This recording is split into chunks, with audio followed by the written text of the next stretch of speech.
टमाटर आपण मैंने विभिन्न प्रकार रेसिपी करके खाई चटनी खटा भी बनई किंतु थरे ए चटनी को बनैकी खातु खाइबार पूरा मजा आसीज। नमस्कार दर्शक बंधु मु इप्सिता मो चैनल इप्सिता स्किचेन में आपण समस्त को अनेक अनेक स्वागत। आज मुझे नहीं आसी टमाटर एक रेसिपी जोटा कि टमाटर चटनी पूरा न्यू स्टाइल मु बनैकी देखेबी। आईटा को गरमा गरम भात रुटी पराठा सहित खाइबा बहुत बढ़िया लगे। वीडियो को शेष पर्यंत देखंतु। एथिपाई 5टी टमाट को नहीं टिके पाचिला टमाट ने 3टी सुखिला लंका 1 स्पून गुड़ 8 ରୁ 10 कोला रसुण को नहीं गैस रे करी बसैकी प्रथम देखो टमाट को धोईकी एमती मझिर ताको टिके कट लगे नहीं पूरा फाड़ करेंगे ना ताको एमती बिना तेल रे टिके आमे रोस्ट कर नेबा सेकी नेबा टिके जेमती हल्का सॉफ्ट हो जिवो। देखो आस्ते आस्ते ये सॉफ्ट हो गलानी टिके बेसी 1 ରୁ 2 मिनिट पर्यंत एटा को करिवे बेसी टाइम फ्राए करिवे नाही। एबे हे गला एम ताको प्लेट को काढी नेबा। देखो टमाटो टिके सॉफ्ट हो जाइए सब टमाट को मुझे काढ़ी नीली कड़ाई रे जो सुखिला लंका एवं रसुण को देदेबा ताको टिके हल्का फ्राए करि नेबा एमती खाली रे फ्राए करिवे।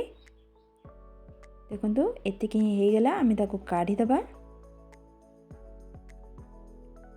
लंका एवं रसुण को मु काढ़ी नीली गैस रे कड़ाई बसई थी से कड़ाई रे आमे तेल को देदेबा। तेल देखो एबे गरम हो गलानी। एठी मु हाफ स्पून सोरिष हाफ स्पून जीरा अल्प मेथी को ऐड करछि। आपण माने मेथी को स्किप करि परिबे मु अल्प मेथी देछि ताको टिके फ्राए करि नेबा टिके फुटिबा पई छाड़ देबा। एबे फुटी गलानी जो भाजी के रखिथिले लंका एवं रसुण को एठी दे देबा ताको 1 मिनिट पर्यंत टिके भाजी नेबा। देखो रसुण रो कलर भी लंकार कलर ये चेंज हो गलानी। एठी आमे टमाट को ऐड करिबा ताको टिके भल से गोळेई नेबा। गोळेई साला परे मु एठी half spoon Kashmiri red chili powder देछि टिके कलर भल आसिया पई चटनी रो स्वाद अनुसार लूण को एठी दे देबा। ए सब को दे साला परे आमे ताको 2 ରୁ 3 मिनिट पर्यंत पूरा टमाट सॉफ्ट होला पर्यंत भाजीबा जहा द्वारा कि चटनी रो टेस्टटा बहुत ही बढ़िया आसीबो। टमाटर भी कंचा स्मेल पळेइबो।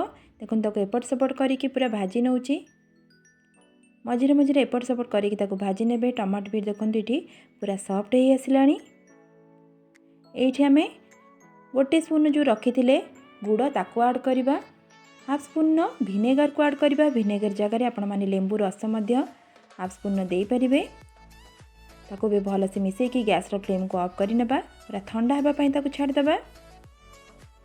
देखो एबे ठंडा हो गला मु ताको प्लेट को काढी नेथिली ताको मिक्सिंग जार रे दे देबा।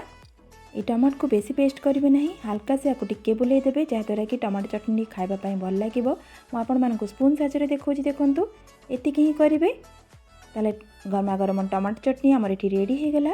थारे ए प्रोसेस रे टमाटो चटनी को बनातु घर लोक सर्व करंतु से बहुत पसंद करेंगे खाइबा।